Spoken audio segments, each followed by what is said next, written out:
Hey guys, welcome back to the channel. If you're new here, make sure to hit that subscribe button and turn on notifications. I test different mobile hack methods so you don't waste your time. Today I checked out a method that claims to give you unlimited gems and coins in Cooking Fever straight from your phone. I went through the whole thing myself, got actual results, and I'll show you exactly what happened step by step.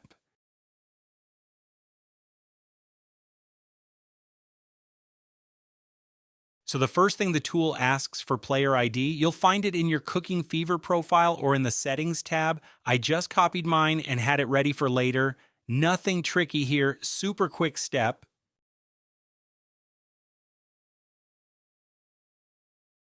Next, I opened this website and searched for the Unlimited Gems and Coins option for Cooking Fever. The layout looked pretty standard, all the usual stuff. Nothing flashy, but clear enough to know what to do.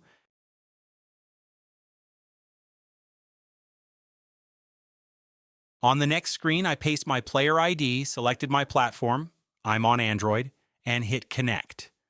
The tool started doing its thing, showing progress updates as it linked to my account.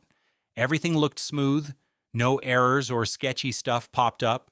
After that, I got to choose how much resources I wanted. I decided to go big to see if it would really work. Once I clicked Generate, it began processing, loading bars, sync messages, the whole deal. Then it asked me to complete a quick verification step before finishing up. The verification was super simple, just download and open a free app for a short time. I did exactly what it asked just to make sure everything went through correctly. It only took about a minute or two to complete.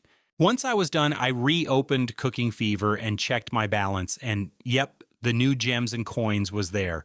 The amount matched perfectly with what I picked earlier. It showed up fast. No waiting around or refreshing needed. So yeah, in my test, this method actually worked. I got the gems and coins after completing the quick verification. As always, follow the steps carefully and stick to safe sources if you try it yourself. If you found this walkthrough helpful, make sure to drop a like, share it around, and subscribe for more honest tests like this one. I might do a follow-up in a few days to see if it still works long-term. Let me know in the comments if you'd like to see that. Thanks for watching, and I'll catch you in the next video.